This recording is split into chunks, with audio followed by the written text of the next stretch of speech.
இப்போது யார் வாழ்வது யார் இறப்பது என்று முடிவெடுக்கும் அதிகாரம் இயந்திரங்களுக்கு வழங்கப்படுகிறது. விதிகளை யாரும் ஒப்புக்கொள்ளவில்லை. இது தன்னாட்சி ஆயுதங்கள் மற்றும் ஆளுகை இடைவெளியின் கதை.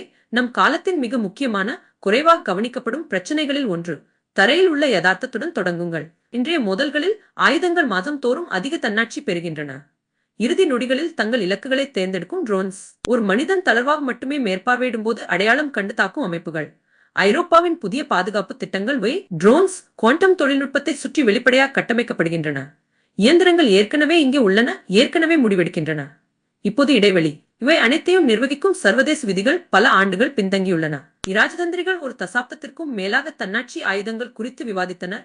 இன்னும் கட்டுப்படுத்தும் உலகளாவிய ஒப்பந்தம் இல்லை. மிக மேம்பட்ட அமைப்புகளை கொண்ட நாடுகளுக்கு தங்கள் கைகளை கட்டிக்கொள்ள குறைந்த ஊக்கமே உள்ளது.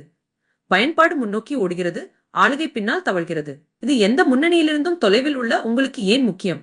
ஏனெனில் இப்போது அமைதியாக அமைக்கப்படும் நெறிமுறைகள் அடுத்த நூற்றாண்டின் மோதலை வரையறுக்கும். 2 ஆபத்துகள். ஓட்டோமேஷன் பயஸ். இயந்திரம் தவறாக இருந்தாலும் அதன் இலக்கு முடிவை மனிதர்கள் நம்புவது. மற்றும் பொறுப்புணர்வு. ஒரு அல்கோரிதம் ஒரு மரணகர தவறு செய்யும் போது யார் பொறுப்பு? ஒடரா, தளபதியா, யாரும் இல்லையா? தன்னாட்சி போரின் காலத்திற்கான விதிமுறை அதன் இல்லாமையில் எழுதப்படுகிறது. விகோடிஃபைட். வப்ஸ்கிரைப் செய்யுங்கள்.